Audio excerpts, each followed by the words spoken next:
Very good morning to all present here. I invite the respected dignitaries to occupy the chairs on the dais.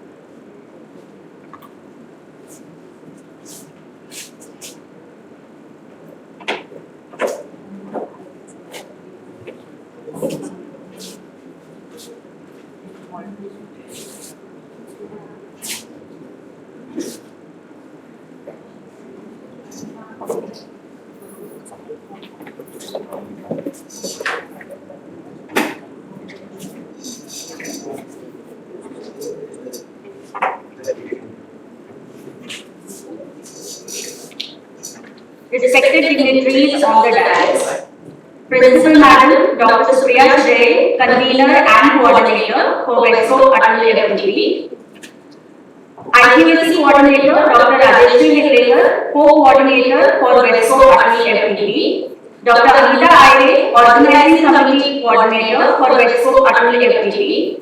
Today's keynote speaker, respected Professor Mangal Nagarsenkar Madam, Research Advisor at Westco, Organizing Committee members and dear participants.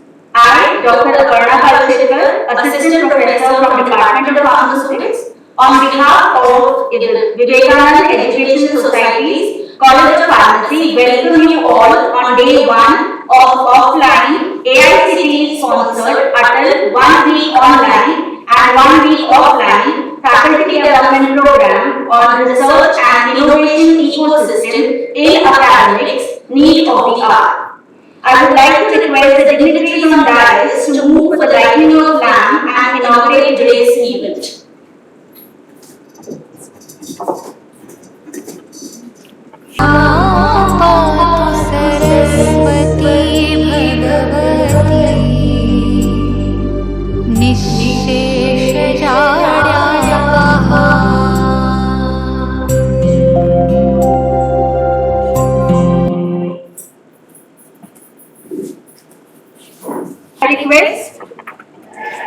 I request Principal Madam Dr. Supriya J to felicitate and welcome Professor Mangal Nagarsenkar Madam with a sapling.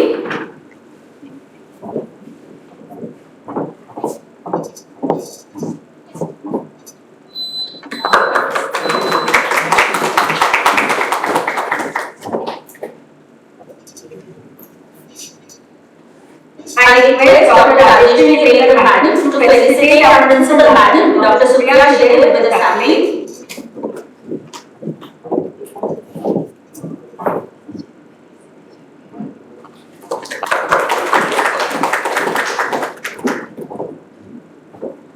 I request Anita Madam to felicitate Dr. Rajeshri Hekrekar with the sapling.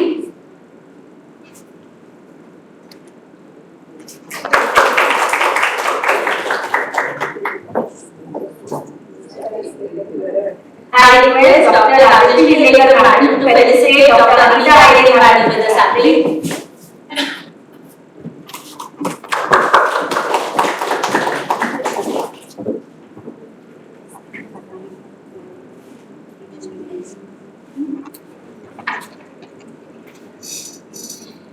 It is my honor to introduce respected Principal Madam Dr. Supriya J on this occasion. Madam has an overall professional experience of 28 years in teaching and research. She has received a total research grant of 1,26,43,000 US till date from various government, private and industry bodies such as AICTE, University of Mumbai, BRNS, that is Biotechnology, Innovation Grant, BIRAC, University of Central Lancashire, UK, DLC Government of India, Janssen Pharmaceutical Belgium, CEPIC, National Innovation Foundation, Imami Limited, Merck Specialties Private Limited, IMCD, to name a few. Madam has 58 review and research publications in various national and international journals, 4 patents filed to her credit, and presented research work on various national and international platforms. Madam's field research of areas include orally disintegrating drug delivery system, novel formulations for anti-cancer drugs, nanoparticulate drug delivery systems, floating microballoons, to name a few. Madam holds eminent key positions. She is a chairperson of Board of Studies in Pharmacy, University of Mumbai, facilitating the syllabus, examination, assessment methods, innovative pedagogies for 28 pharmacy colleges affiliated to University of Mumbai. She is a member of Research Recognition Committee of University of Mumbai, facilitating research at M.Pharm and PhD level. She acts as a principal of lead colleges, coordinating the cluster of 9 colleges for examination, research, faculty development, innovative projects, etc. on behalf of University of Mumbai. We are very fortunate to work under such a dynamic principal. Madam is also a certified yoga instructor from the Ayush Government of India. I would like to invite Principal Madam, Dr. Supriya today to deliver the welcome remarks to the participants.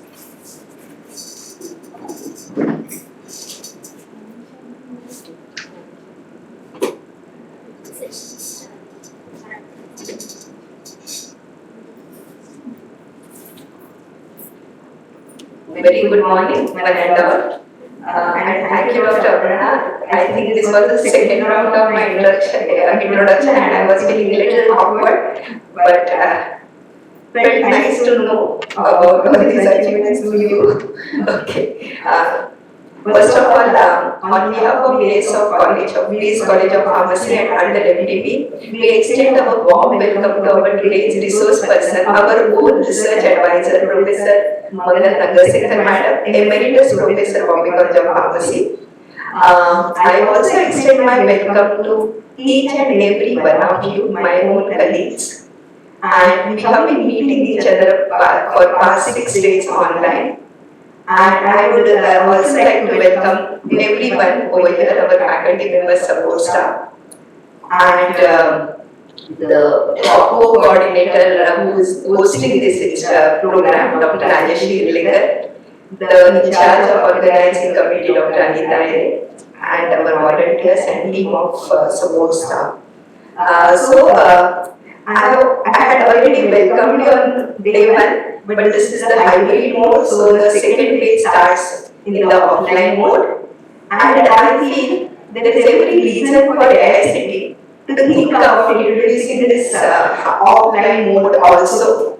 Because the moment I entered here and I could see all of you all and this auspicious environment over here, this positive vibes start resonating with each other. So that is the beauty of we coming together and meeting each other. We have been meeting each other online, but now we will get the opportunity to introduce each other, interact with each other, and work as a team with each other. You have already been introduced, there is going to be some group activity. So probably the group that will be formed will remain the group forever in the whole career. Not only that, this entire group of 33 people will stay together forever, and I strongly believe. Talking about today's session, so I am very fortunate to welcome you all to the event or the speech or talk by my guru, my role model, my idol, Professor Mangal Nagarsenkar Madam. Throughout my career as a researcher or as a teacher, I have always felt that I should come to some level of Madam. That is what is my regard for her and her perfection, her deep-rooted knowledge and ability to motivate the team to go to the same level of perfection. That is like that contribution that she has done to our team is invaluable. And the formal introduction will never introduce her as a personality, the integrity, the ethics that she carries, and the knowledge and the passion for this profession that she carries. And I felt like mentioning a couple of lines about her at this moment, because this is a faculty development program, and I feel each one of us try to reach to that level so that our students look up to us as their role models. And we just don't preach, but we practice each and everything, every value, every ego that we would like our students to follow. So I'm sure each one of us is trying very hard for that. But these are occasions where we get inspired by each other and we make some more resolutions in our life to move on in our journey as a teacher with that level of perfection and idealism. So I felt like mentioning it. So without taking much of your time, I would extend once again a very warm welcome to you. Over the next 5 days, our team members would introduce you to some activities, some resource persons. You will get a chance to interact with them after the session, and you can also get a chance for your networking. So avail and enjoy every opportunity that you get over the next 5 days. And in case you have any feedback to be given, we will not wait for the 5th day because then we cannot have any action. We have been taking the feedback. But if you feel that you want to share something, please feel free to share. We are ready to take immediate corrective action. So thank you, the organizer have worked really very hard for it. And the only motto was that they should be able to serve the purpose for which this particular program is being conducted. That was the only objective and the pure intention that all our colleagues should be benefited through this program. And with that objective, with that motto, they all have worked as a team. In fact, you would be surprised to know that we have 32 teachers. All 32 teachers are involved in the activities. They have created committees. We have registration committee, transport committee, hospitality committee, invitation committee, lot of committees. And though there are some people which are working at backstage, it is an entire team effort which has gone behind this activity. And that is how we believe we have to work, because we always say ours is a family. We work as a family. And so when any event is conducted for VS, we all come together and make sure that the guests who are coming to this family, they will not be, there won't be any inconvenience to any one of them in any way. So still, if we are having any shortfall for our efforts, please feel free to share it with us. We assure you that we will take immediate corrective action. Thank you once again and wish you all the best. Bye.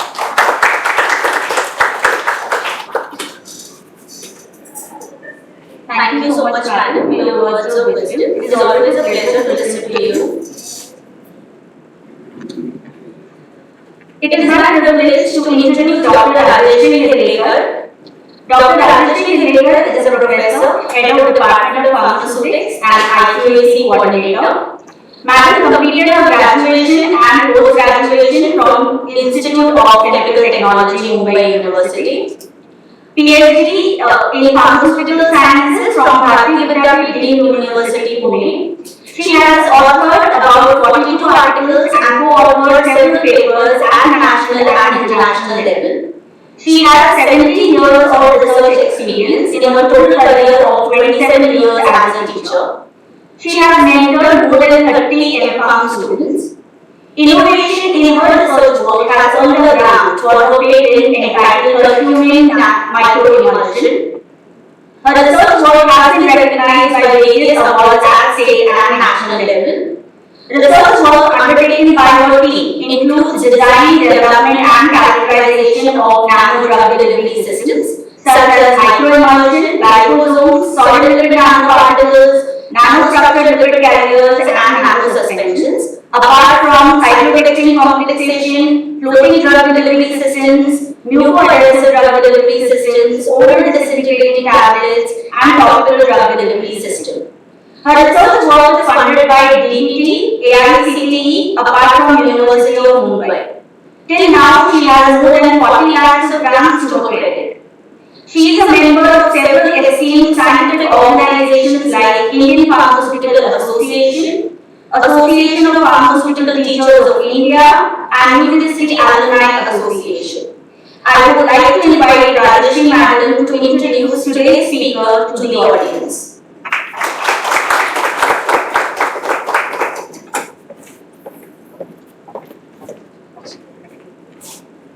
Thank you so much, Aparna Madam, for those kind words. So, good morning to all the delegates, our beloved Principal Supriya Shidhar Madam, our Research Coordinator Dr. Nagarsenkar Madam, and Committee Coordinator Dr. Anita Aire. So, it gives me really a great pleasure to introduce our role model, Professor Mangal Nagarsenkar Madam.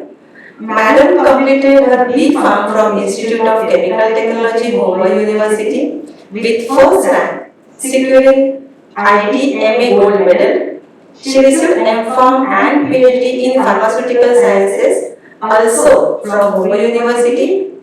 She has been a recipient of awards including Professor Mrs. M.R. Baichwal Visiting Fellow in Pharmaceutical Sciences and Technology in UICT in 2005-06, Amrut Modi Research Fund Distinguished Researcher National Award 2012, Association of Pharmaceutical Teachers of India APTI, Dr. Manjushri Pal Best Researcher National Award in 2013.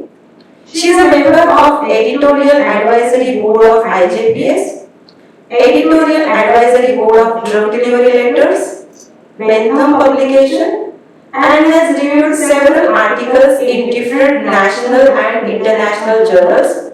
She has authored 117 research articles both at national and international level, 8 review articles, 7 book chapters and 2 books. She has more than 100 research papers presented at various national and international conferences to her credit and has been granted 3 Indian patents and 3 trademarks. Her group has applied for 1 PCT. She has also delivered lectures as an invited speaker at various conferences, both national and international. She has 38 years of research experience and mentored more than 45 M.Pharm and 30 PhD students. Her key areas of research interest enter design and formulation of nanosystems like targeted liposomes, lipid-based nanosystems, cyclodextrin-based drug delivery, new drug delivery systems for oral, parenteral, topical, pulmonary and ophthalmic routes, and gene delivery. Her research group has reported design and utility of nanosystems like Gelupol and Lesiplex. She has research collaborations with University of Jena, Germany, University of Helsinki, Finland, Goethe University, Germany, GS Medical College, Mumbai, ACTRED, Navi Mumbai, IICT, Hyderabad, and CDRL, Lucknow. Her research is funded by various agencies like ICMR, DBT, CSIR, AICT, UGC, Lady Tata Memorial Fund and AMRF from India and BNBF Germany, Academy of Finland, Milano, Belgium and Bristol Myers Squibb, USA. She has successfully completed many projects for pharmaceutical industry. She has a teaching experience of 35 years at Bombay College of Pharmacy, where she continues as Professor Emeritus. We are very fortunate to have Madam as our research advisor at Vivekananda Education Society's College of Pharmacy. She is a member of several esteemed scientific organizations like Society for Pharmaceutical Dissolution Sciences, Indian Pharmaceutical Association, Controlled Release Society Indian Chapter, and Association of Pharmaceutical Teachers of India. And with this really very brief introduction of Madam, let me share with you that today Madam is deliberating on the topic Research to Implementation of Pharmaceutical Products. So over to you, Aparna Madam, for the next proceedings. I will also give a brief introduction about content of today's speech. Research is investigation in order to collect, study and analyze the information to increase understanding and to reach new conclusions. It is an aspect of creativity. Innovation refers to effective use of the knowledge, process of translating an idea of invention into a good or service. Many new drug molecules, small or large, have limitations in delivery due to challenges such as solubility, permeability, and bioavailability. Companies that are engaged in drug discovery and development have to face challenges of increasing R&D cost, increasing competition, manufacturing complexities, pricing pressures, regulatory compliance of few to mention. To meet the challenges, in recent times, there is a shift towards open innovation system. One of the important approach that has successful outcomes is collaboration between industry and academia, in which both internal and external ideas have contributed to innovation. This presentation will cover some examples of collaboration efforts in research and implementation between industry and academia, from literature as well as from own experience. So I welcome Nagarsenkar madam for the next session. We will take just few minutes for adjusting the task. Thank you.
May I request the respected Professor Mangal Nagarsenkar madam to start with the presentation.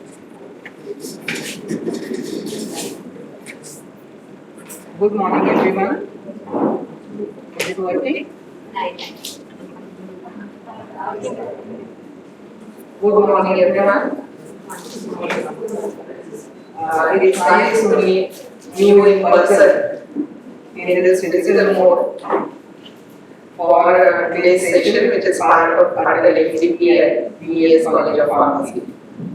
First of all, I want to thank for a very kind and long introduction. I'm sure you must have been bored just listening to the details, but you were very kind to read every word of it.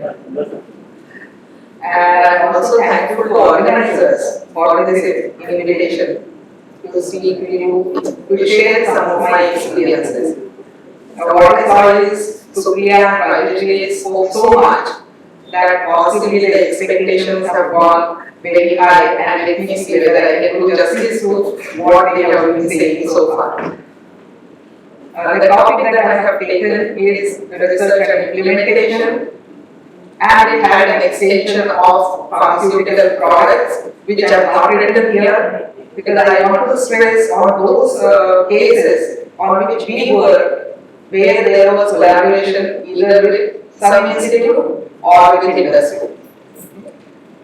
Sometimes industries were there, but we don't see them directly because it was at a cost, and it was not like collaboration. It was like working together by paying certain costs, and so you don't see the names of those industries while I am just going through the slides. There are many slides here, and I am not going to read each one of them. And I might skip some slides here and there. The attempt is to show you what we could do, and if we could do something together, I'm sure you all can do that as well. So, starting with research, and everybody knows that there is so much stress on research today, when we are talking from academic front. For a professor or for a teacher, research definitely improves quality of teaching, because your outlook of looking at a particular topic changes when you are doing research. For a professor, of course, this is one of the important functions, because if you read profile of a professor, you will always find that there has to be research contribution, achievements to come to that level. For a student, research is part of their diploma, degree, curriculum. It's very essential for them that they do some research project under the guidance of a teacher. For an institute, it's very important for their standing, for their ranking, for attracting funds from different agencies. So it goes on without saying that research is very, very important on academic front as much as it is important in industry, because they also have to progress on the basis of what they have done in their research.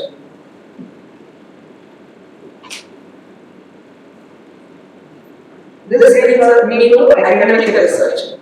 And in academic research, there are a series of investigations. You know that there may be experimental work or there may not be experimental work. But finally, at the end of those investigations, you come to collecting some data, you analyze the data, and you try to reach some new conclusions, new theory, where your knowledge is expanded.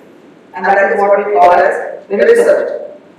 Now everybody knows that there are different types like basic research and applied research, and what we do in pharmacy field is applied research. So the research that we have been following in my lab was a drug delivery systems is definitely a set of applied research. But when you talk about research, you are talking about curiosity and creativity. You have a lot of questioning. What will happen if I do this? Why did this happen? What must be the reason for this? And you try to look for solutions. And by that way, we try to establish some theories, some conclusions in our research. But when you move towards translational research, it is like you are trying to find the solution to a very specific, often business or client-driven purpose or problem. So we all want our research to go in translational way, finally moving towards innovative work. So what you see on the left hand side is a picture from Monash University Literature in Australia. The university is strongly working with the objective of research and innovation. So you will see that they start from the human diseases. This side, that is the starting point. The thought is on human diseases and what will be the need. And from there it flows like idea, then there will be basic research, then there will be translational research and clinical trials, and finally it will move towards the product. And Monash University has been very active, so it's actually nice sometimes to read what other universities are doing, how they are doing, and this is there in a lot of literature. It was, I would say, in my initial period of research, I was focusing on doing research and reading less about how others have achieved it. And it started coming later to me that I can read on education journals, I can read on innovation journals, because there are journals which are specifically writing on these matters. They may not be necessarily always on pharmaceutics or pharmacy, but you can gain a lot of information from it. This is also showing us similar pattern of research going to innovation. And at one time I remember when I was sitting for a lecture which was by Professor Sharma, ICT director at that time, who is known to be very dynamic and actually got ICT from very good level that it was further up. And he was explaining about innovation and research, and at that time he was saying research is something like you have curiosity, you want to do certain things, and it remains at academic level. But when you try and take those applications of research to a very economic setting, to make use of the theory and come up with some product or some service, that is where that innovation starts. And if you see now, as much as there is stress on the research, because the research is mother, without research you are not going ahead. It may not be your own research, it could be somebody else's research also. But the objective is to move towards innovation, to have those applications of research in economic setting, to offer something as a product, good or service. So I am not going to the slide per se, but what I want to say is you can see that the research can start, the innovation and research together can start from individual. This is at a micro level. So you may have an individual or you may have a small team, but it has to move most of the time through collaborative network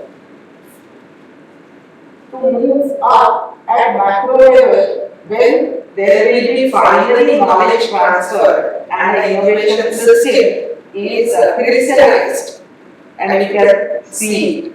So, in other words, what I am trying to say is, when I started doing research, I wanted to do everything by myself. Means I and my student, and most of the time it was one student to whom I had given that problem. It was not even 3-4 students linked together. I and my student wanted to do that research in whatever facilities were available to us in Mumbai College of Pharmacy in the lab at that time. And when you do that, you can do research. It doesn't mean you cannot do it. Many times, even with lack of facilities, you can do many things. But if you want to add to more dimensions, and if you want to increase the depth of understanding, you need to join hands. And this we realized little later, but we realized it. And maybe you will realize it much earlier, and you can do much better. When you join hands, you have people who are thinking in a complementary way. If I am doing some work on drug delivery system, somebody can do cell line work for me. That person doesn't have to think about the delivery system, making nanoparticles. But together, you can do a lot of work which is much more meaningful than one person doing. And you understand the system in much holistic way so that it can move towards innovation in a better way. And this is very true. This is a very known slide that everybody has seen for new drug discovery and development, starting from lead identification up to a product. But when you want to move through all these stages, it is easier if you are actually directing towards a product to have those collaborations earlier. So even the commercial collaboration with industry, if it starts right from the beginning, the direction is actually much better rather than thinking, okay, academic institute will do first 3 steps. Maybe the 3 steps are done by academic institute, but the thought process is together. which disease is to be targeted, how the lead would be identified. This thought process, if it is together, there is involvement of many parties right from the beginning, which actually increases probability of success. So, if you look into the literature, they say that there should be alignment of the industry which is intending to do this research, the academics or research institutes who want to do this, right from beginning till end, maybe at different level each time. And it may not be like 50% they are contributing at each step. With this particular slide is again showing that it is enormous work and everybody has read that it might take 10 years, 12 years and hundreds of millions of dollars to actually move from number of compounds of basic research to here. But the point is, if you want to move through that successfully, your probability is higher if you are collaborating and not trying to do everything all alone.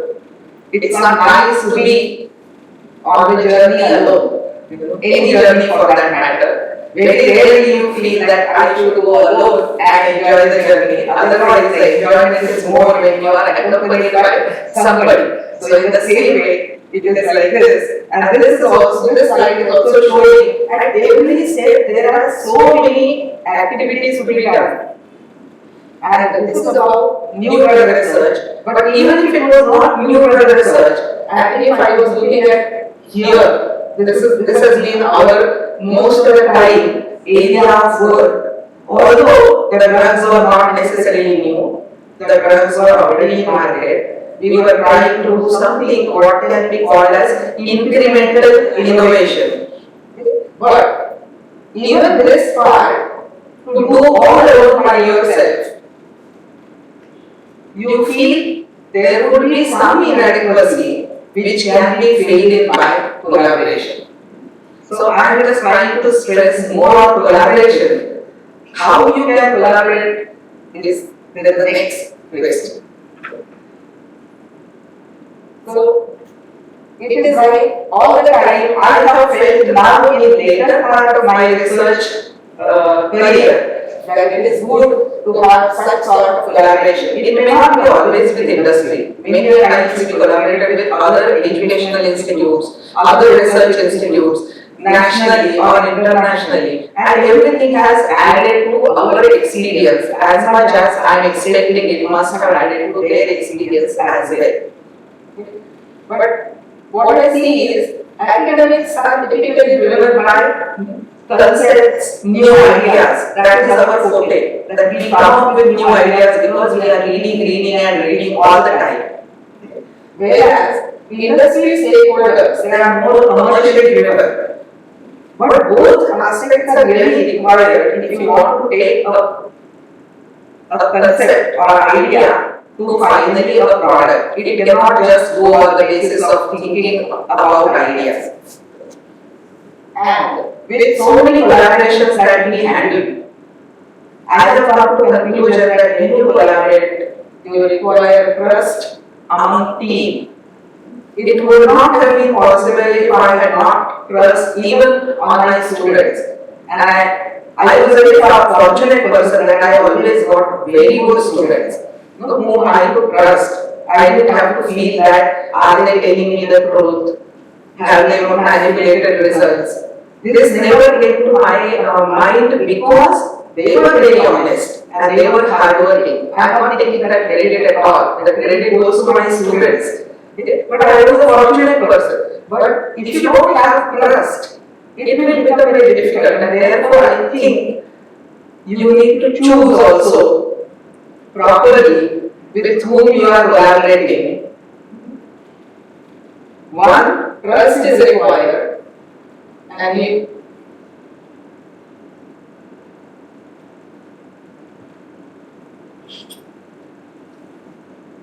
you also need to recognize that you have certain skills and the other collaborators also have certain skills which are going to be complementary.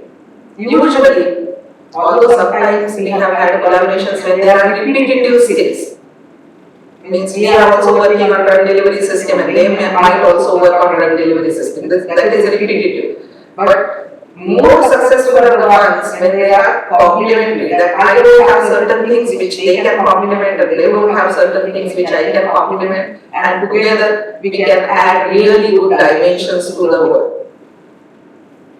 And of course, it goes without saying that this is also very, very important part. And you heard now when you were hearing my introduction that we got funding from almost all national funding agencies, except I have always been saying that I still have it in my mind that I want to apply for DRDO, Defense Agency, from which we never got anything. We actually reached halfway, and by that time I retired and the project could not be taken forward by anyone there. And it just got stopped there. But otherwise, we managed to attract funds from ICMR, from CSIR, from AMPF, from ASC, from DPT, from Lady Tata Memorial Fund, from AMRF Research Foundation, which was more or less like college own foundation but supported by UNICEF. So we could get funding, and without funding it is very difficult. So funding is also through repetitive attempts. Sometimes you don't succeed in the very first attempt, and naturally you feel, oh, now I have taken so much of efforts and I am not getting this funding. So then I should give up on this. But after my experience, I will tell you, don't give up. Even if you don't get the first time, please be persistent, because it is also a matter of the funding agencies have their core committees. They have to know that you are carrying out such good work. So if they see your application 2-3 times, they are reading it, they would know what work you are doing. They would know about the college sector where you are working. And we had this difficulty. Now, if you consider PCP is a very well established organization, but you know it is a very small college. It's a very small and smart setup, but a small setup. So when there are applications from gigantic organizations like IITs, NIPERS, or even university, where I studied, and I know that there are multiple sections, so it is far bigger than BCP or BES College of Pharmacy. BES at least has a trust which has number of educational institutes. There is some advantage. So you need to fight against many things, but if you keep on doing it, you will take it from me that you will succeed. You just don't give up. Keep your attempts towards collaboration on. Towards funding on. Means you have to keep on trying. There is word about innovation. I have already said what innovation is. This is saying innovation is distinguished from creativity by its emphasis on implementation of the ideas in economic setting. And theoretically, I was reading in one journal, and is it giving too much of echo? It is out of interest that I saw this figure and I was reading and I liked what they are writing, although it is not very like a rule that this particular innovation can be called this. It is not that way, and there are always the boundaries are diffused, and sometimes you can call a particular thing as disruptive also, and you may call it radical also. But as you can read, you know that this is the highest level, because this is more towards existing and this is new, and in technology wise this is also towards existing and this is new. So this is the highest level of innovation, in newness, in returns that it can give, and in cost that it can incur, in all ways. So one of very good example of this could be personal computers. When they came in, that was like radical innovation. Or washing machine, because before that we were washing clothes with hands. the clothes washing machine. And then when washing machine came into market, it had a new set of users who had never used that machine earlier. So that was like radical innovation. On the other side, what we do most of the time is like tablets are there and we will make a disposable tablet. It's like incremental innovation. It is more towards the existing part. Means low on innovation, really speaking, low on newness, low on cost required, and in a similar way, maybe low on the returns. And one very good example of disruptive innovation I read is Netflix. They were talking about that earlier we had those movies on CD. So everybody was renting the CD or purchasing the CD, and suddenly now it came like you have online subscription and you can see those movies through Netflix. So that is kind of, it disrupted everything and got a new set coming up. Okay. So innovation can be of different types, from smaller to larger. So we have to see what we want to do and what we can do. When we are looking at the product going through, very often people talk about technology readiness level, and many people abbreviate this as TRL. So you are doing some work, where are you with reference to readiness of your technology? If you look here, the lowest one is where basic principle is observed and reported. And then you have application formulated and proof of concept established. So most of the time, our work, particularly master's projects, they are at this lower level because you have some idea, you have formulated application, and then you work towards establishing proof of concept. Maybe I am saying not every time you do it. There may be laboratory testing of prototype components or process. This is all moving upward towards technology.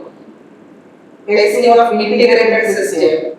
The system gets verified and then you move towards the pilot system. Okay. Not often in academic research we move as up as this. And beyond that, of course, is in operational environment where you definitely need some industry counterpart. Without that, it is not possible. So if you see here, the first three levels are more like knowledge, where academia can really contribute a lot or take it up. And that is what I am saying, that in most of our projects we are take proof of concept, pre-clinical work done, and then it may stop until we find some sort of taker. On this side, it is industry, more of business development, and in between, you have technology development, where I think there has to be good collaboration. If you will say that if I am in an industry setting for that work, I can do it alone. Yes, but you have to struggle. This is my experience. That when we wanted to do pilot studies in industry, if we were to do all on our own, it's not very easy. And most of the time these studies were in GMP setting. So we were not familiar with GMP setting at all, what procedures they had to follow, what paperwork was required. And without collaboration we found that it is very difficult. Even for industry, because earlier experience of B-levels is with academia. So if you just write a procedure and give it to them, it is not easy to take on from there. So working together in that part really helps. So technology readiness, where you can go, as up you can go, more easy for that product to be taken up. Well, I have just a slide here to say that all our projects actually move through this concept of quality by design. And I am not going to discuss this.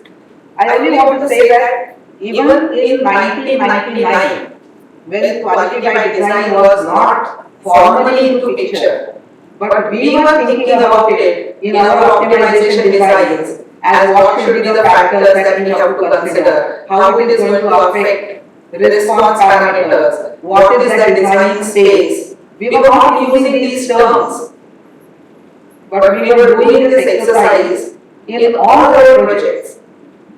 And now it is more structured. It's given to you that what you have to list in qualified design.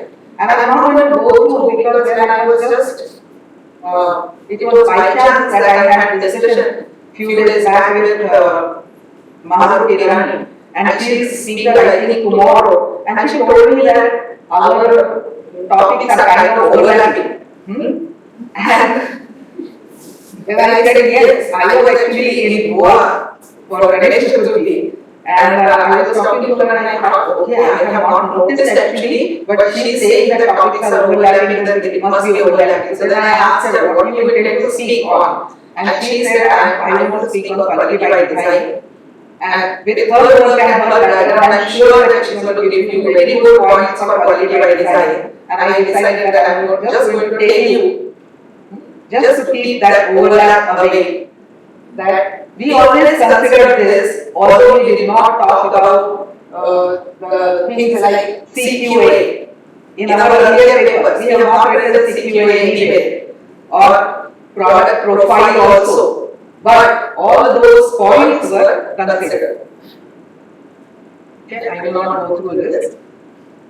This is some review article that I was reading of 2021, and what they had said that in the next 2-3 years, what innovations are going to come because the companies are working on it. And I just found them interesting. There is no time to discuss all of them, and I would also like you to go back to those research articles and read it yourself. But I found that there are companies who are working on that smart pen. You know, diabetics is a big population, and insulin requirement and making it easier for delivery is a very important area of work. So this goes by smart pen. I know that smart pens are already there, but this is actually looking at what is the level of glucose and accordingly injecting. So therefore they call it as artificial pancreas. And likewise, there is transdermal system for gout treatment. There is what is called as Infuse company working on enabled injections, which is subcutaneous depot. There is a very similar product here which they call as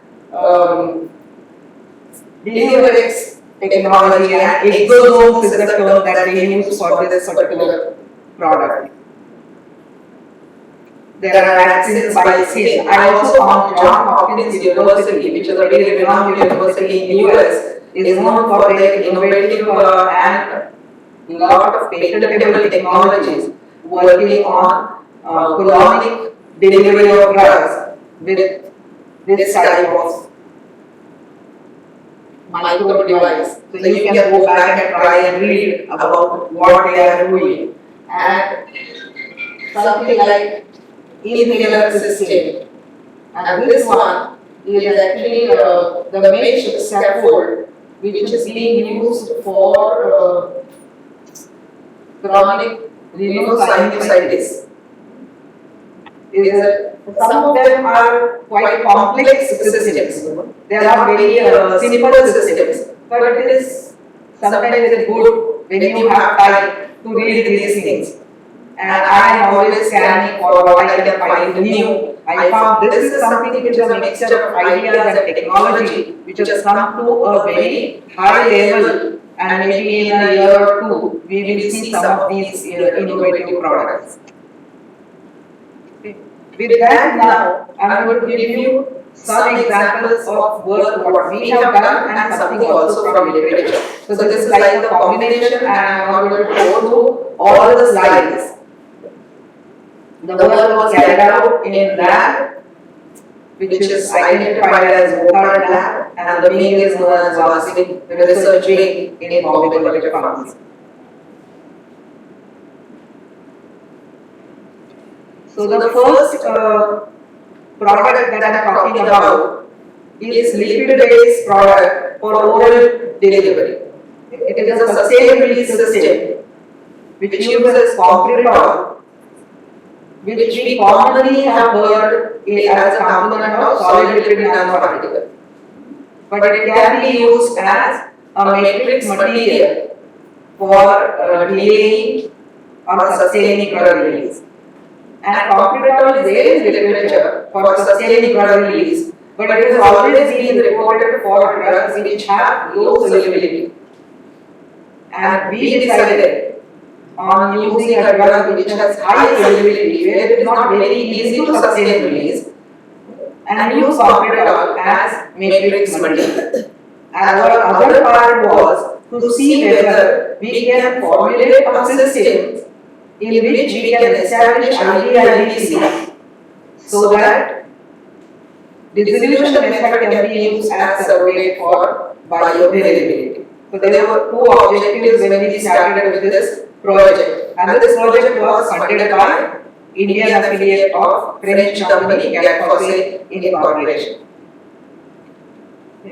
And these are the people whose work has inspired me when I have been reading and planning my work. So one side is Samuel Yakubowski, who has done a lot of work on solubilization. And although this project that I am talking about is based on solubility of the drug, but not of the excipient. But the next project is based on solubilizing ability of the excipient. And our earlier work on solubilization, always stayed back, was very interesting, and it always found some application as we were moving ahead. And Professor Robinson was, I was quite fortunate that I could hear him in a conference, and it is such a delightful feeling, to hear these professors, because they could talk about very simple things to very complex in a very easy manner with a great stage presence. I couldn't anytime meet in person Yakubowski, the great scientist. But Professor Robinson, because Bombay College of Pharmacy had a conference, 2 days conference, and Professor Robinson was keynote speaker. So we really heard it maybe 30 years back, and it was very delightful. So I think more you attend conferences, more you meet people, more you hear about their work and how they plan is also inspiring as much as the actual work inspires you.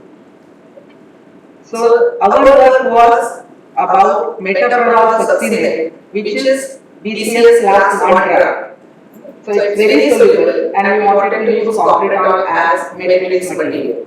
And we tried different combinations, different proportions, and tried looking at the release profile by using a condition of pH 6.8 buffer and apparatus to very simple method of dissolution. And finally we came up with a combination which can give us release as required, which is going to comply with the profile that we had decided earlier for 24 hours.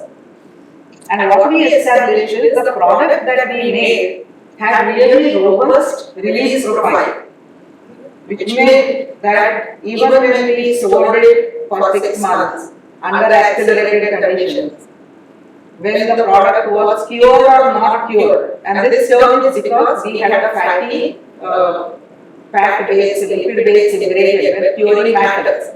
But whether it was cured or not cured means you heat up to a particular level, low temperature for a long time to see whether that is going to change the properties or that is going to stabilize.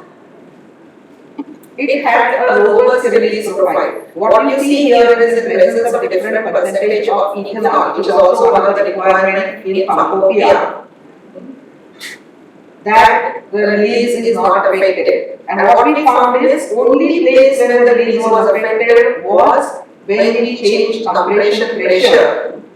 The pressure was less, the hardness varied, the porosity varied. We have research papers then published on this, and then the release profile was variable. But in all other conditions, the release profile was not affected. It was very robust. And if you see the product also, we could come up with a product very simple. Just look at number of ingredients. Only 5 ingredients in the tablet to give a sustained release product. So that was also a great advantage. That if somebody has to make the tablet, it's going to be very easy. What you see here is the procedure which was by milk granulation, because we were using fatty ingredient, liquid ingredient. We also went through scalar batches. And this is what I am telling you. There was another industry involved here because we were using GMP setting of other industry, but because the matter was settled by at certain cost, so they were not really our collaborators. It is like we rented it at a cost, and you don't see the names appearing here. But what I want to say is they really gave us very good support, technology support, to see that our product could be scaled up. And here it was very satisfying to see the product that you made on lab scale, like your baby, means we are only taking small granules, putting it into the dye cavity, slowly compressing to see that everything comes out well. But after that, when it was running at high speed machine, the product could run very well and could give similar release profile. And that was very satisfying to see that the product that we could make could be upscaled. After that, of course, we took this product to in vivo evaluation in a hospital setting for IV-IVC correlation. So therefore, we were 4 people involved here: Bombay College of Pharmacy, the sponsor, French company, then another company which was providing us GMP setting for biobatch as well as for scale-up, and then KEM Hospital, which did in vivo studies later for us. So we had 12 volunteers and 2 runs in the exchange, means the design. And we had actually taken a reference product from market as well, which was not using Copridol as the matrix material. What we found is profiles were like this. They were quite similar on confidence intervals, on statistical tests. They were bioequivalent. And when we were doing IV-IVC, this work was done by us, the calculation part then, IV-IVC, and because we had less software at our service, which now are available for IV-IVC, and earlier also we didn't have optimization software. So my students, with the help of other engineering students, other students who were doing maths, they became quite expert on doing all these themselves.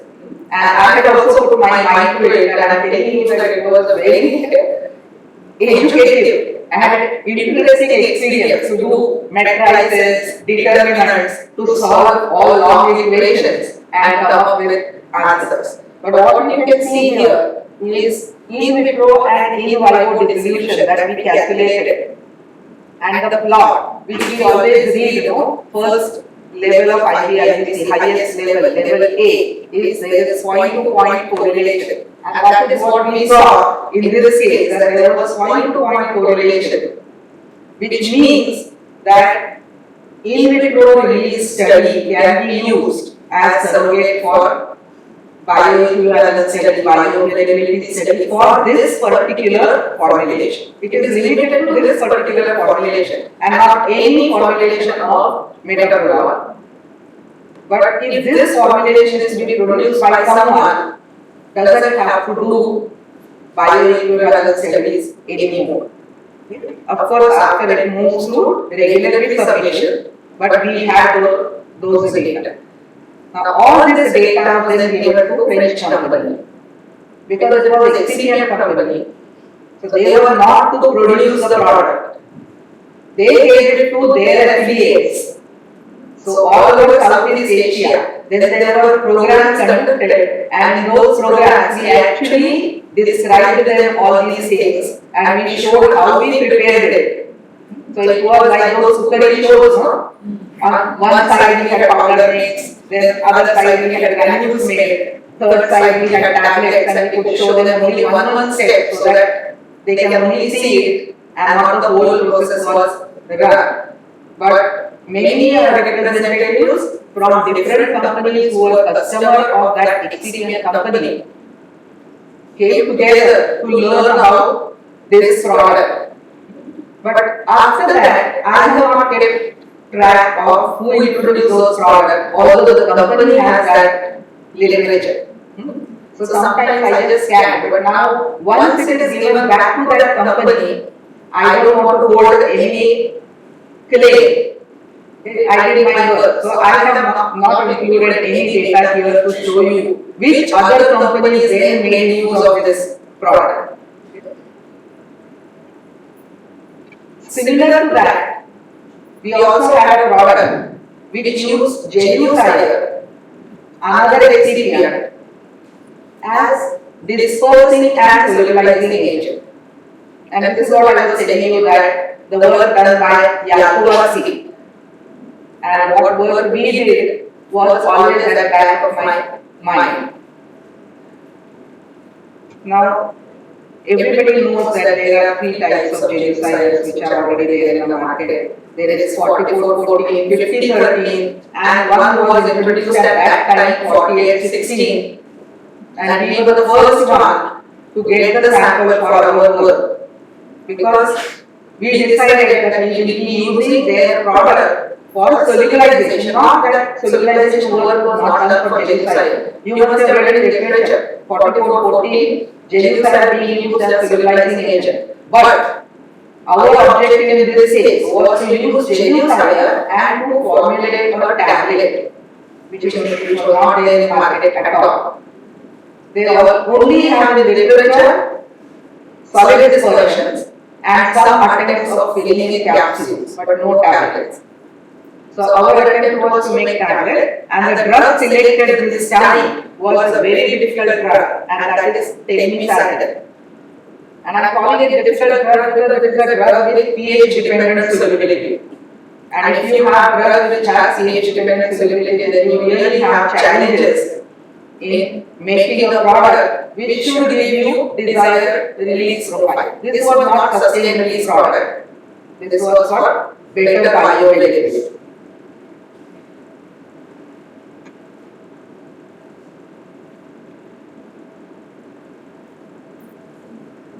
So telmisartan is BCS class 2 as against earlier product metoprolol was BCS class 1. Telmisartan dissolves at extreme acidic conditions also, and it also dissolves at alkaline condition. And in between, it is quite insoluble. So at pH of maybe 5.8, not good solubility, 4.5, very low solubility, 6.8 also not good solubility, 7.5 also not there as good. Later on, at more alkaline, it dissolves better. So you need some alkalizing agents here if you want it to dissolve, and they have to be like microenvironment. So the marketed product of telmisartan is Boehringer's product, which uses an ingredient called meglumine, which is also a buffering agent, which gives you this alkaline setting. Now we decided not to use meglumine and use gelucide. So that was our objective, to find application of gelucide for telmisartan and in tablet. So we went through again milk granulation process, but we also used starch base or PVP here to append better adhesive property. And finally we succeeded. This was not a simple formula like earlier. This is very complex. But because of complex nature, you will see we could earn a US patent year before last on this work which we did on Jelusire for certain tablets. So all this exercise, and the company was very happy because earning US patent is really going through lot of steps of convincing them of your innovation. And besides doing the research work, we also learned a lot in how we can move through US patent. Although we had, because that was a French company, so they had very good patent lawyers already assigned, but you need to assist them with whatever required information and argument.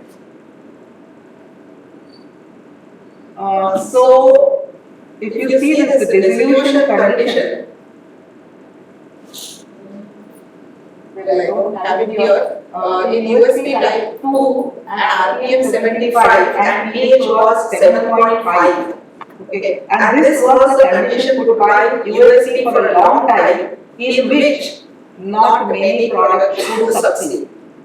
Boehringer's tablet was succeeding, and our earlier IP conditions were pH, I think 0.1 molar HCl. Okay, but because USP put this condition, IP also revised, and all those tablets which were passing earlier in acidic condition, they started failing. So all companies started revising their product. So we had one product, Telma, which we had taken as a reference, which I think is Dr. Reddy's product, which also uses meglumine and passes release profile in pH 7.5. Indian companies were very quick to do that, but they had to redo their product to match new dissolution condition there. So we went through again scale up, in this case, a bio batch, and we made tablets, which you can see on this side is our tablet, and you will see the formula on left side. There it is written, the formula written is for 4440, but we used all Jelusires by adjustment in the formula 50-30 and 48-16 as well.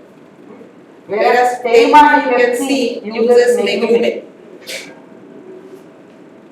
You can read about this ingredient, what meglumine is, maybe later, if you are not familiar. But what I want to show you, just look at the release profile. The release profile, blue release profile is for the product that we prepare. And you can see in 0.1 molar HCl also it had a very good release profile. And at pH 7.5, look at the blue line, good release profile. Telma, which is in market, which complies with pharmaceutical requirement. And they are not claiming that they have pH independent release. But you can see because of meglumine, its release is very good at 7.5, but not so good in 0.1 molar HCl. Whereas we try to achieve, and that is how we move towards that US patent, we try to achieve pH independent release at acidic, at pH 5.8, 6.8, 7.5, all through by using the ingredients which were part of our formula. And of course we did IVIC, not IVIC. IVIC is not possible for a short release product. So we also did bioequivalence study and established by using those confidence intervals. You can see here for Cmax and AUC, they were within 80 to 125%. So it was bioequivalent with Telma because that was taken as a reference, and we did take Boehringer reference where the product has to be procured from abroad and it was not available here. But so we completed our task of making a bioequivalent tablet, a tablet using Jelusire, and to give pH independent release. So that is what is the last slide, pH independent drug release could be achieved. And now I am moving to some of our work in nanosystems. I am not going to take all these slides. I am going to skip many slides now, but to show you some things that we have done. This is a range of nanosystems, lipid based, that is there in the literature, and we have been interested in practically everything of this. So I will not be able to pinpoint that we were interested in this or that. Practically every point, either I was interested or my student was interested, and so we had different projects related to these products. I am not going to go through this, which is a simple description of what would be advantages of lipid nanosystems. This was one of the registered trademark that we established, Genupearl, which is a nanosystem containing genucide as stabilizer and Preserol, which is another lipid product of the same excipient company, Galfosine, which is little low melting as compared to competitor and not so much research.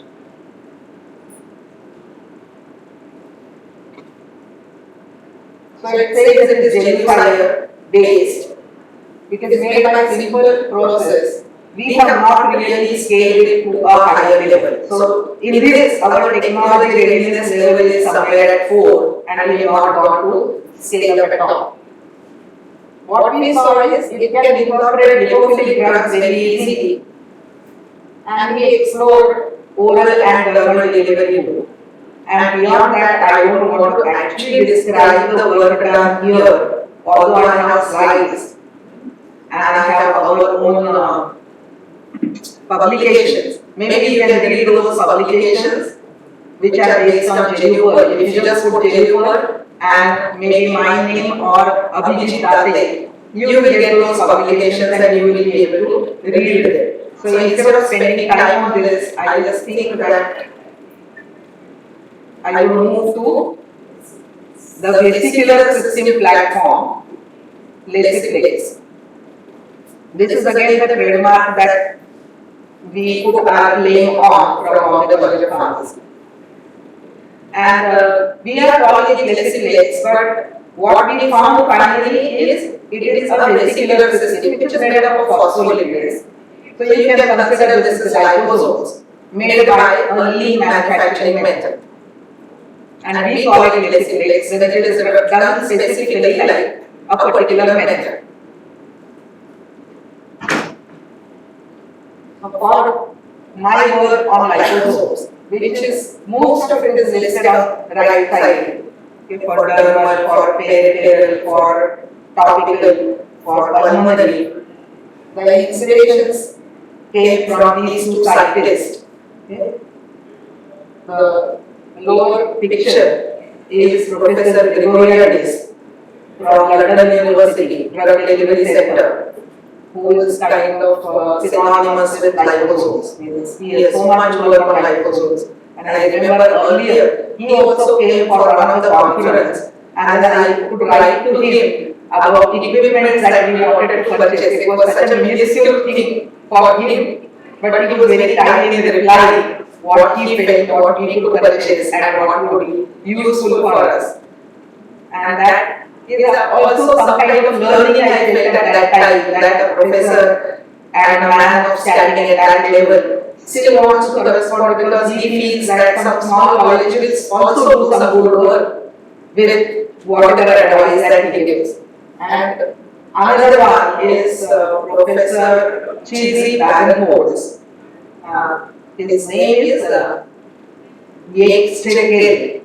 I think I pronounced it right, but he himself calls him as Cheesy because that is easy to say. So he writes in his articles also in bracket Cheesy. So that is it. And I have met him at 2 conferences at Heidelberg on lipids.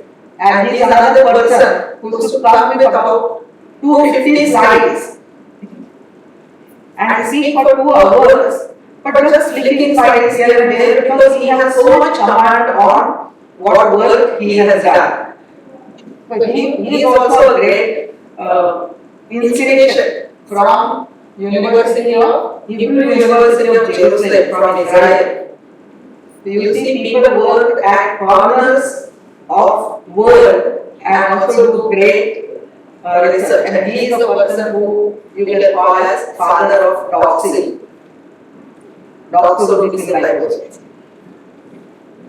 And so this is from one of his articles. All this list I abbreviated from his article, where he has written how doxil was started and how it reached as a product to market. And this is his article in Journal of Controllees.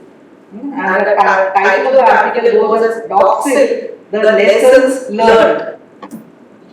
So you can find out, if you give Bang & Olufsen and Doxil, you will find the article. And it's nice to read that article because he's written so many even personal things along with a lot of science, that you really see how this man must have worked. And he started his work on liposomes far earlier, but Doxil work started in 1979 is how what he is listed. And Gargison was post-doctoral research fellow there.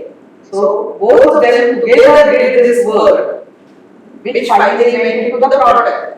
So they started the work in 79, and they had that product initially made which was absolutely different than what is Doxil today.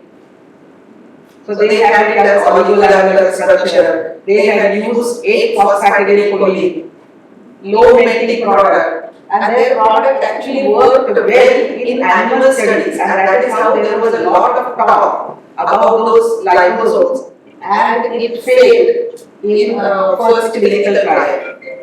Means in human it failed, and because it failed, there was so much of criticism that there were papers written in Lancet and in Nature stating that liposomes have no future. And with that, liposome research actually kind of was pushed back. But these people did not leave. They got themselves connected with a company, Liposome Technology Incorporation, which is from California. And if you know, if you are working on liposomes or if you are reading on liposomes, you have read one person's name, which is Dimitri Papahanopoulos. It's very difficult to pronounce their names.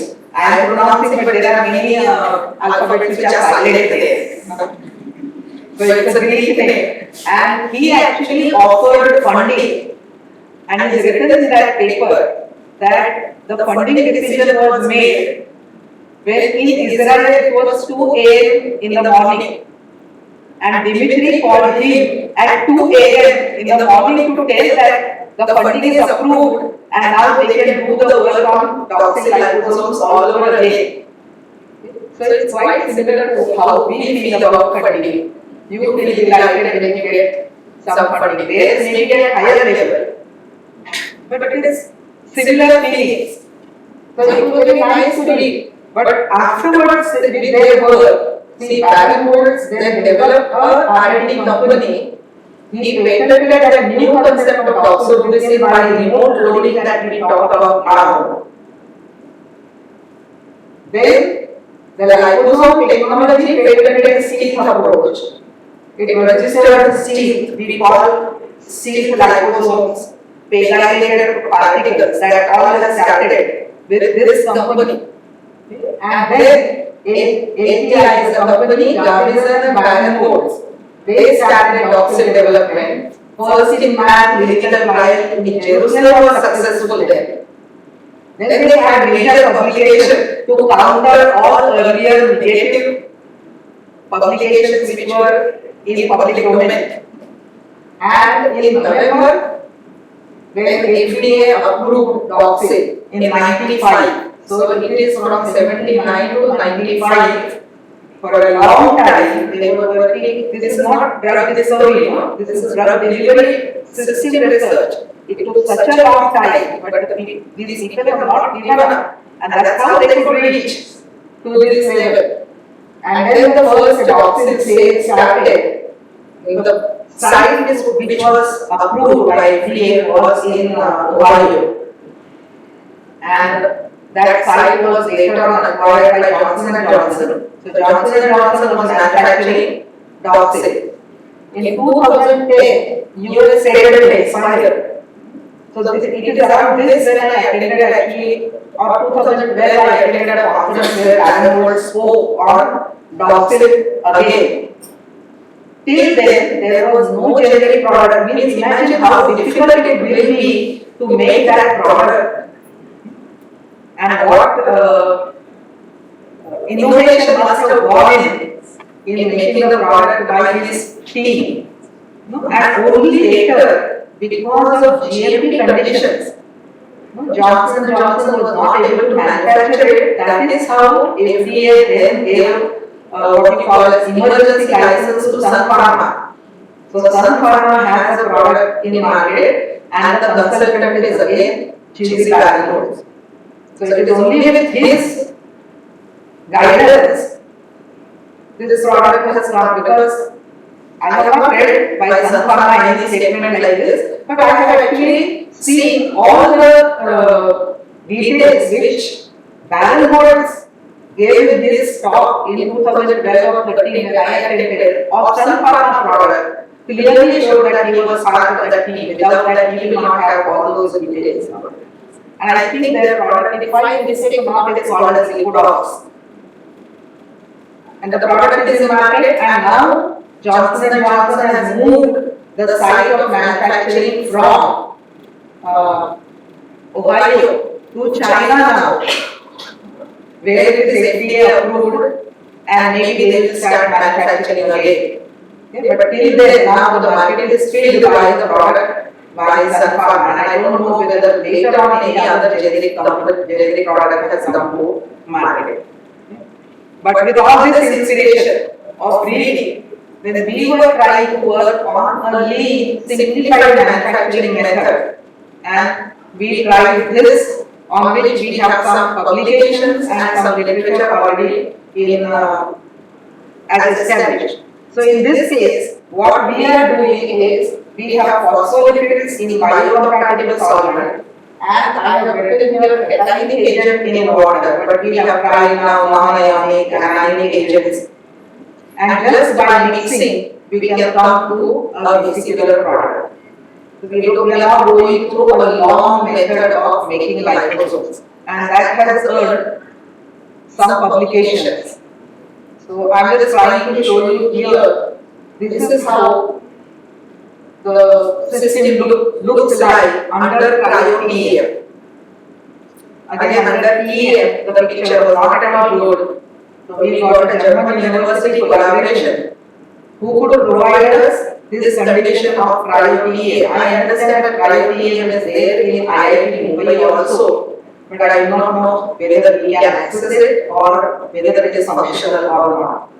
But we access it in German university, and with this, we can actually show how the system is actually and how useful it is in thermal targeting. Means the drug will remain in dermis for a long time, epidermis for a long time, and also will give enhanced bioavailability by oral route. Although liposomes as a system is not meant for oral route. We are now expanding this project to a to many folds with the help of a Belgian government funding agency. And now this project is of something like 150,000 euros for 3 years.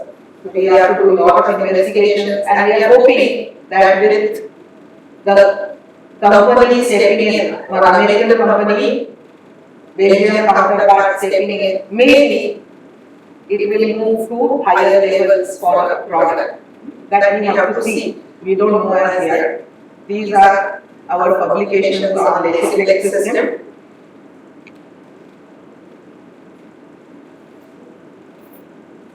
I am not going to discuss this product, but I like this idea of ours, where we started working on hepatic targeting of liposomes.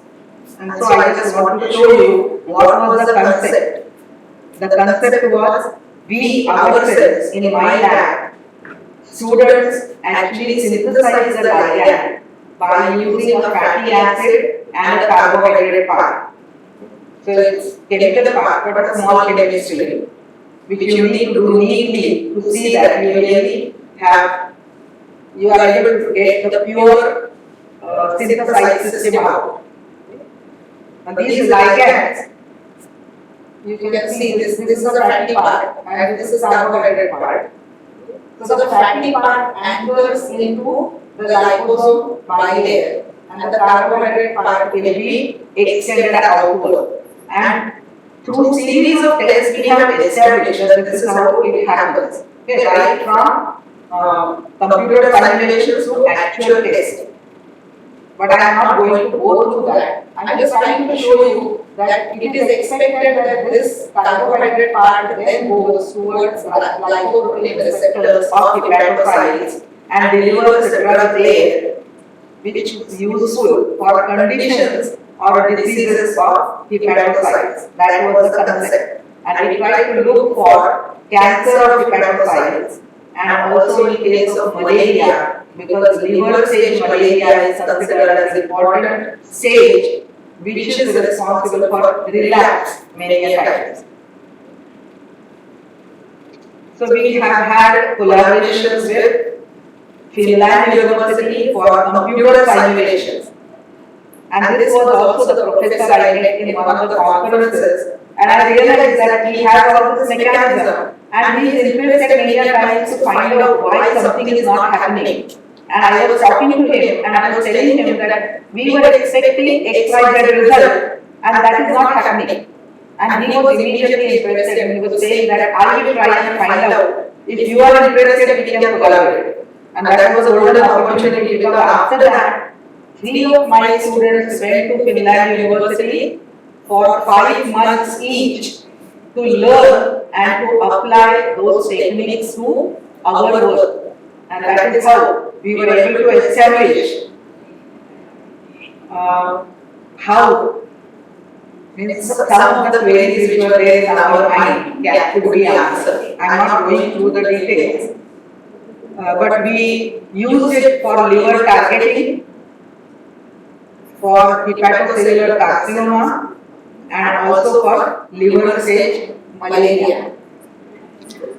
That you target the drug to hepatocytes. And the drug in question was not so, I am saying that they were not the important parts. The technology of targeting them to hepatocytes was more important.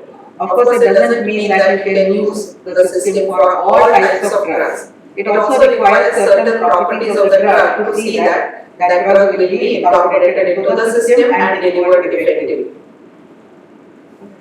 Finally, I have just put these 2 publications of ours. One was the chapter in Remington on peripheral systems. And why I am saying is because we started working, my interest in peripheral systems continued. I was also teaching undergraduates for peripherals and working on peripheral systems. All put together, with that interest, we wrote a chapter in Remington, of course by invitation. And also this another article which I consider is a very important article of my contribution, and that is on liposome advancement and innovations in manufacturing process in advanced drug delivery reviews, where we could combine even for writing the article, we could collaborate with certain people. And that is what I have found, that if you are willing, sometimes I have had collaborations for writing article, not necessarily for doing work. And some of our articles are written in collaboration with scientists in India as well as abroad. So you know that if you move forward, there are many more people who also want to come halfway and collaborate. So with this, I am going to now stop and thank all my collaborators. All of their names may not be here, but Professor Alfred Farr, with whom I had 3 collaborative projects in Germany. Post that, actually I had one collaborative project which was more like small work and writing article with Dr. Jennifer Dressman of Goethe University. Then Professor Alex Bunker, who is professor from Finland, Helsinki. Professor Rajiv Gude from Attrek. In his lab we did a lot of work on cancer anti-cancer activity in cell lines as well as in animals. And Dr. Jatta, who was also my collaborator for pharmacological work in Bombay College of Pharmacy. And I miss both of them. Both of them are no more, but they really contributed to our research in a great way. And Dr. Farah, Nabil Farah, Dr. Bambarkar, and Dr. Chandra Kapadia, who were from Indian affiliate of Gas French Company. With a lot of work which was done for the French company, I actually visited Saint Denis de Provence twice for speaking at their conference. And I could see how good the company's setting, manufacturing processes, and how helpful they were. And I'm sure you also will find that many a times when we write letters to excipient companies, they are really very good to give us gift samples. We got practically funds from many agencies. I have listed some here, thinking about what slides I had, and also research fellows who worked hard, young and brilliant minds. So Abhijit Dase, Pankaj Pathak, Shilpa Pathare, Ankit Jain, Sanket Shah, Vivek Dhawar, Meenakshi and Megha, and many more must have contributed in some way or the other. And as I'm saying, I'm fortunate that all these people, even my collaborators and my students, they are still in touch with me, and there is a lot of give and take, even today. So that all has finally given me a lot of satisfaction of doing this work. And thank you for patient listening.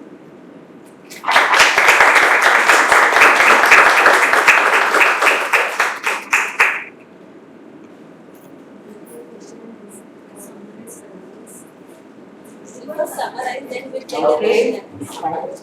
Please take the chair. I sit here, it's easier for me.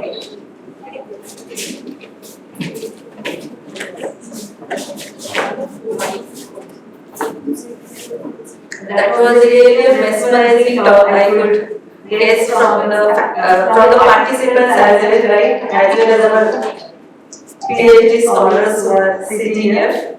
So to summarize what Madam spoke in today's talk, Madam spoke about what is the basic and what is the applied research, and we should move to the next level, that is the translational research, that is the research community is accessing, research community's knowledge is being implemented for the actual innovation of the idea into the market. Madam told about the importance of the collaborative work, that is collaboration with respect to different domains of the research is very important. And in this context, we should see that we should be complementary to each other. That is, what is your domain of the research area of interest. The other domain should be complementary to you. For example, you want to conduct cell line studies or some clinical trials or some advanced techniques like doing scanning of your or evaluation instrumentations of your formulation. So, Madam then continued about what is innovation, and as we normally see, the PCS classification 4 classes of the drug, she elaborated on what is the importance of marketing and existing technologies with respect to different innovations, and she explained it with the help of very interesting examples. Then Madam told about what is technology readiness level, and hence it is very much important to have collaboration between academia and the industry. And she also gave example from the latest technologies which are available, and we know that we are now moving from the actual research of the pharmaceutical formulation towards various medical devices.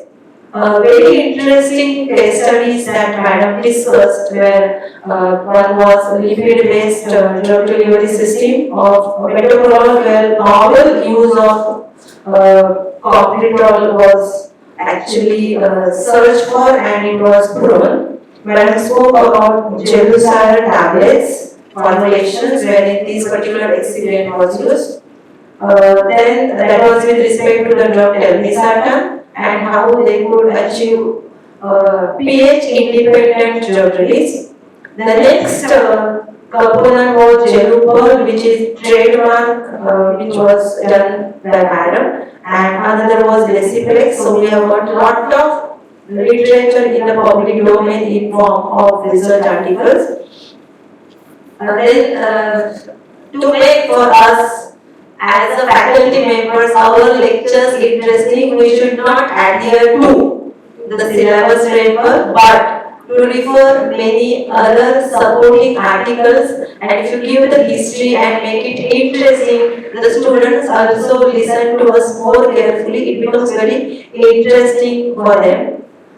So in this journey, that is the formulation development and then taken up by the Sun Pharma, Madam really it was so interesting that got so much involved in that. Also the advanced technologies like hepatospecific ligands and active targeting, which we normally when we have not done that particular work, it really becomes challenge even for us when we teach that particular component in the class, what is active loading or remote loading as compared to the passive loading. And all this knowledge of her had given fruits in terms of Madam has published a chapter in the well-known publication that is Remington's Pharmaceutical Sciences, and one concise drug delivery review that is with respect to lipid-based formulations, and that too Madam stressed upon the collaborative activities not pertaining to only the research work but also in terms of writing the review articles.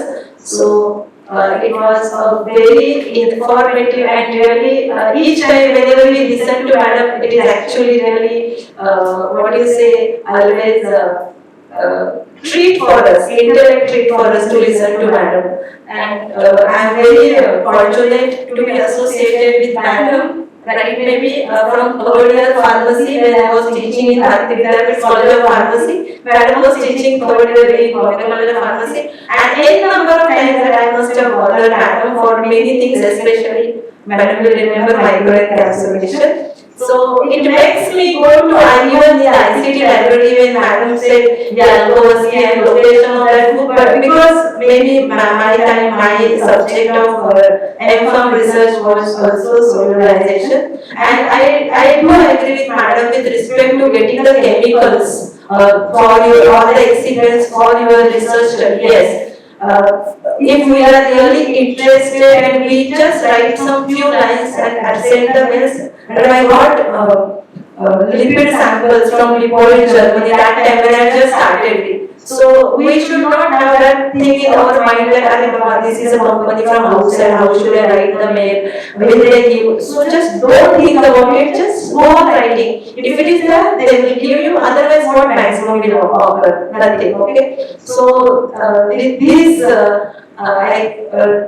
the summary of Madam's talk, and we would like to take up question answers session further. So participants, if they have any questions, they can ask those questions. Yes.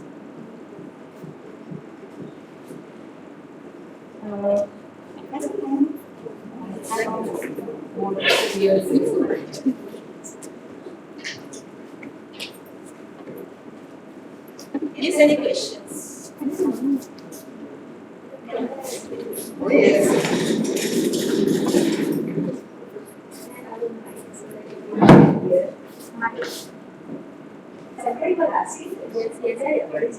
It was an informative session. Thank you so much. I just want to ask you, can you throw some light on financial aspects when you are fetching projects from the industry? Because they commercialize the product in so many countries and there's a lot of monetary gain. So how much they are contributing to academic institutes when you are fetching research proposals? We did different types of projects. Now the projects that I put here for first two projects of sustainability system and Jerusalem system, they were very strongly funded. They covered almost everything and gave some more for You ourselves. negotiate when you are fetching. Yeah, but we negotiate. In the sense, we had a procedure in Bombay College of Pharmacy where governing council steps in to see how we are calculating the funds which are required, for any work, and depending on whether it is a long-term project or a very short-term, work intensive project. Say if I am going to take something within 6 months and completing it, it has a different format of costing. And if it is going to go for 3 years, which is these two projects started more like academic projects and moved towards innovation. So there is a different way of costing. In some we consider fellowship to be given to the student, in some we don't. So, but we do have assistance from in Bombay College of Pharmacy that is given from governing council for funding of the projects.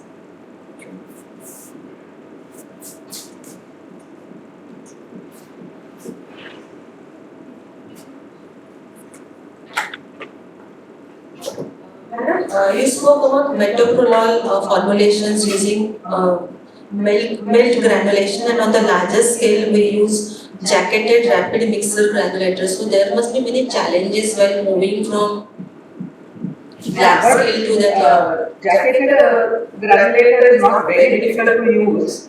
You only need a proper temperature follow-up and the mixing time and end point which you need to see. So cooling also is a part there. But melt granulation process is not so new today. So we actually selected for scale up. At a small scale, it is very easy to do because heating and cooling is very fast. If you are doing, when we were doing on a small scale jacketed granulator which was specifically purchased for that, it was something like 750 grams. 750 grams melts very easily. You need to follow the melting temperature which is given by the company for that excipient. 5 degrees above melting temperature you have to use. But that is not so difficult when you are doing on small scale. The challenge is more when you go to say 5 kg or more, then the times required are more and standardizing is more. But we had selected a place which had experience. That I was telling you that we went for a CRO where GMP manufacturing was done. They had to do a lot of things for us because they were not working on metoprolol. So they needed permission to handle metoprolol in their premises. So, but they had a good experience of melt granulation. So that's what I was saying, that for that technology development there, only we doing, then we would have to take something like 15 batches. But because of their experience, the number of batches were really reduced. And we also learned in that process a lot. It was from 750 grams to 118 kg. Yeah, that was so much scale up is there. It was between at least it was done in steps. They have performed first the Yes. pilot and then they Yes. have gone for the scale up. But during pilot only they have controlled so many things. validation But steps. I'm telling you, it is because of their experience, and that's why I'm saying that collaboration is, I feel it is a must. If you want to do alone, then you will spend lot of time, lot of hours, man hours, and lot of money because lot of repetition would be required. Thank you, madam. My next question is regarding, you told about hepatospecific ligand and actively targeted liposomes. So you said about in vitro studies, that is with computer simulation, something like that. Computer simulation was one part where they actually were trying to show, is it getting inserted the way we want? And sometimes it was happening that because the length of the fatty part is smaller, or sometimes even when the length was bigger, but the balance of hydrophilicity and hydrophobicity was not good, then it would just kink. This is the word that they use, it is not my word, which means it doesn't expose that carbohydrate part much more for going towards the receptor. And then there are studies where they try to see whether the receptor and this part is going to bind or not. Means, does that have environment for uniting together or not? This is all possible because they had the software and hardware for this purpose, the supercomputer. But what we found is when we had certain polymers involved and the hydrophilicity and hydrophobicity was balanced and a specific chain length, then it was successful to insert and also give the carbohydrate part extending outward on the liposomal surface. This was on computer, but then we had to look for actual testing to find out whether we can do some lectin studies to see that this carbohydrate part is upward or not. Because lectin can unite with that carbohydrate part and give certain change in absorbance. Okay, so some lab studies also were required to be done to make sure that carbohydrate part was extending outward. Thank you, madam. Madam, it is about the telmisartan tablet that you discussed. So it required alkali microenvironment for solubilization, so regularly was used. So when you replaced it, you thought of replacing it with Gelucel. Means you wanted to use good surfactant so that it becomes pH independent when it comes to solubility. Was it like that, or what was the thought behind it? Gelucil is a good dispersing agent. And what I found is Gelucil is not something like a usual solubilizer, no? Means the solvent that we use. In that what happens is it crashes also very fast.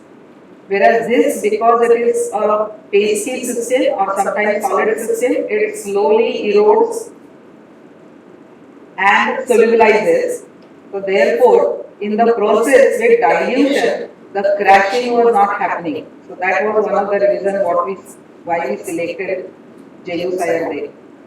If you put it in alcohol and put it in water again, you will see that it will precipitate once that alcohol concentration goes down.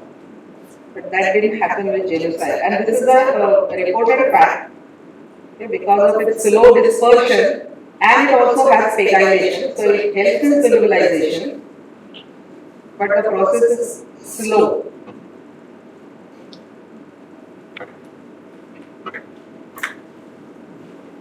Just give it to her.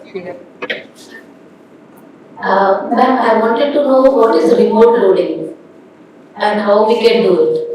Remote loading, usually passive loading and active loading are the terms used. Passive loading means while you are making liposomes, you put the drug in that organic solvent or in water and the drug gets loaded.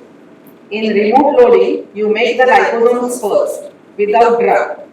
Then your drug is put in outside medium and by gradient pH or by any other complexing method, you make unionized species of the drug move through the bilayers like the drug might go through cells inward, and inside you should have something which will keep the drug inside, hold it and not allow it to go out. That is remote loading. And this is well established for weak acids and weak bases. So doxorubicin is a weak base. So by pH gradient method, which is also known as ammonium sulfate pH gradient method, you can load it, and that is one reason why that product became successful, because most of the time loading is the difficulty. The drug percentage loaded is so low that you cannot use it as a product. But in this case, because we are able to load that much amount of drug as it is required for delivery, it became successful.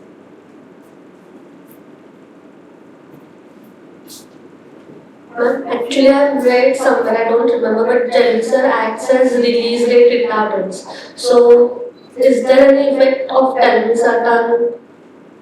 Release rate retardant, I have not read, but it has an oily component. So if somebody is looking at that oily part and saying that it would be retardant, I don't know in what context it is.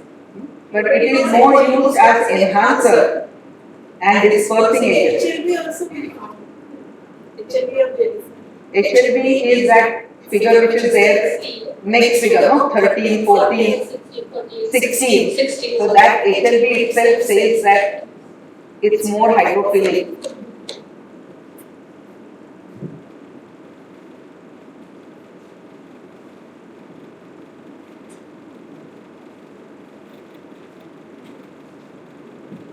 Hello, ma'am. Ma'am, I just wanted to ask for ligand targeted liposomes. What was the route of administration? Like, what was the proposed route of administration? IV.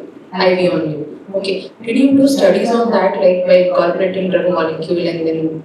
So because you said computational, by some It computational started approach. with computational part, Right. and then went ahead through full physical lab work up to Okay. animal testing. Okay. And what was like yield? Just I wanted to know, like the yield that you were getting in case of ligand targeted liposomes, because that processing is there. No, you have to attach that ligand. That processing is involved. So what was the yield? Attaching ligand is added while you are making liposomes. Like you will add pegylated lipid. Right. In the Yes. same way. Yes. So because of its lipidic nature, it gets associated with liposomes. Okay. So if you see the remaining part, it will not have ligand at all. Means the vesicles will have the It's surface ligand. modification. So you can add a definite mole percent of ligand into the system. Okay. So we used to add 1 mole percent, 5 mole percent, 10 mole percent, and then do studies for all of them to come to conclusion what is ideal for us. Usually it is around 5 mole percent, which comes to be good provided the molecular weight of hydrophilic polymer is not very high. If that is high, then it might cause some changes. Okay, ma'am. And the final dosage form, ma'am, it was lyophilized powder or like it was dispersion? It was lyophilized powder. Okay.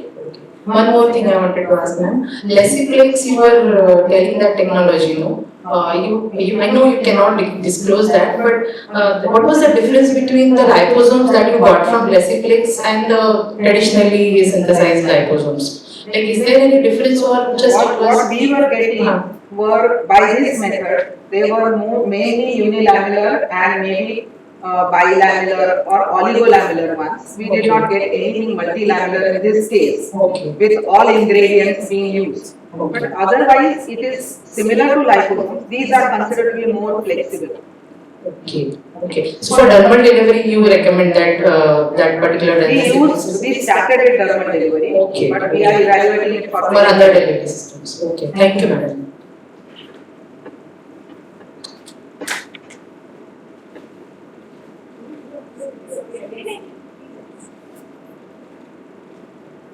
Like we do a lot of research, but we don't involve computational tools for the initial deciding, like how you decide what ligand to be used and whether it will be really effective. So to design the for drug delivery system, we can use computational tools. Where are our computer people here?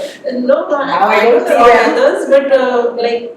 Yeah, we started using it because Dr. Coutinho was there in the college, Raghuveer was there, they were very enthusiastic. So we used to discuss projects. That was one advantage that we had in BCP, that we were openly discussing projects amongst ourselves. You know, I was discussing projects with Dr. Coutinho and Dr. Jatta. And then we were working together. So we had a fair understanding of what could be done together. So we did some cyclodics and complexation also on computer. And as per PCI syllabus, computer-aided drug delivery is also one of there, the, but then we find it difficult to teach because we don't have the exposure to it. We may not have, but they will have, so they can do that part. Okay, and then, so when you have a college, internal collaboration also is very interesting. You know. I didn't put here, but we had a lot of publications with Dr. Coutinho and Raghuveer also, with Dr. Jatta also, with Dr. Kulkarni, because at times we were working with extraction, isolation, and then drug delivery systems. So, this is not a technical question, but probably this question must be coming in the mind of each one of us sitting here.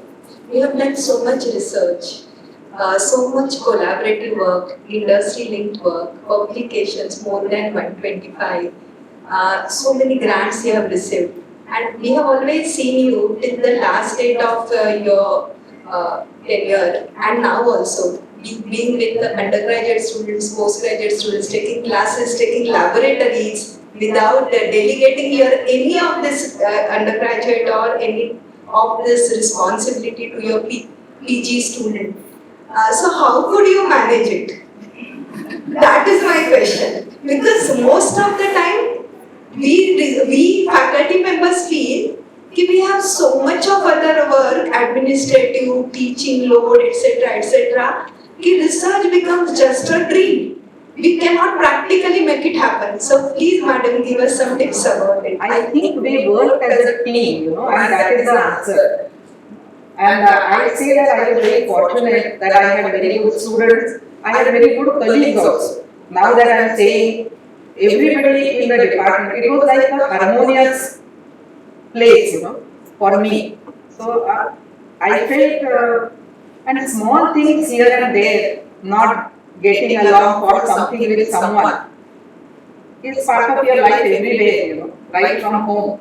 So I felt that I did not feel that it is difficult, and I was really interested. I feel time and again I have said that I did not come to the profession of pharmacy and teaching by a lot of thinking. No, it just happened. Not that I had planned that I would be a teacher. I don't know why, because so many in my family were teachers, so I should have considered that it is in my blood, but I did not consider that way. When I was thinking, I was wondering, will students listen if I say something? This was my first thought, and when I went in BCP as a teacher for the first time, I was just 24.5 years after masters and working for 2 years in industry. And students were also 21, So I was feeling, are they going to listen to me? I don't know. But students were extremely good, I am not taking credit. But I am saying that I came to teaching without really deciding, and I came to pharmacy also without really deciding that I will come to pharmacy. It was just that my father found out something, that this is a good profession, and if you don't want to go for medicine and you don't want to go for, and just don't go for BSc, go for at least this professional course.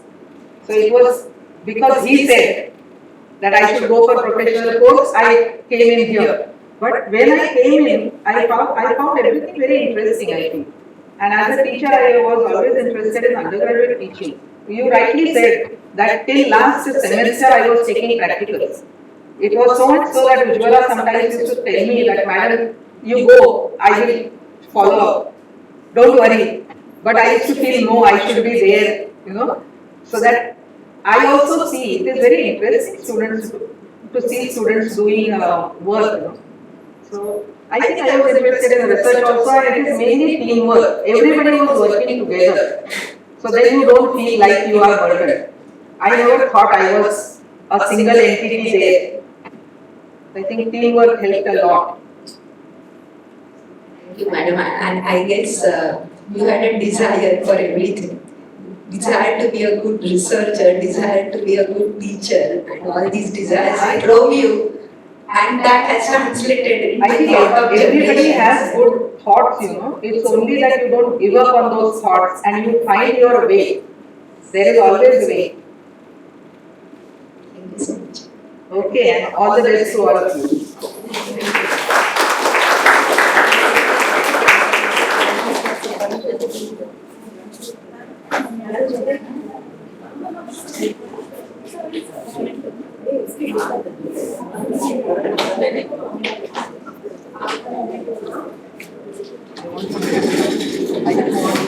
Push to delete this.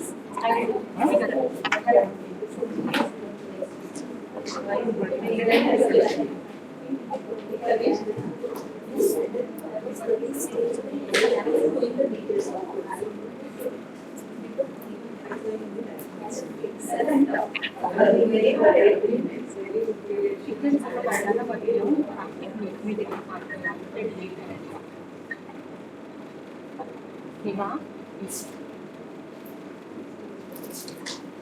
you, madam. It was a very informative and for your valuable time.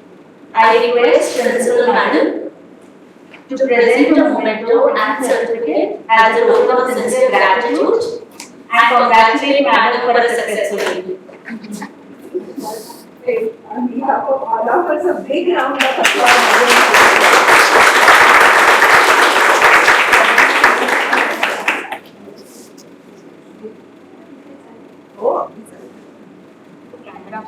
कॅमेराचा problem येईल का? मला वाटतं sorry rotating camera लागलाय.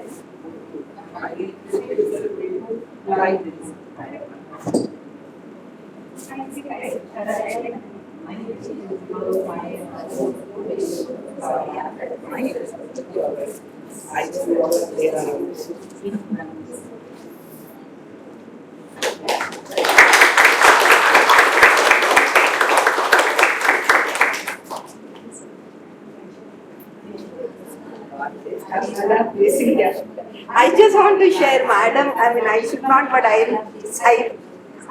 cannot control myself, so I am sharing. She just recovered from COVID and she was feeling very weak, but then also she made it happen. She wanted to come through offline mode and interact with all of us. So that is what the commitment.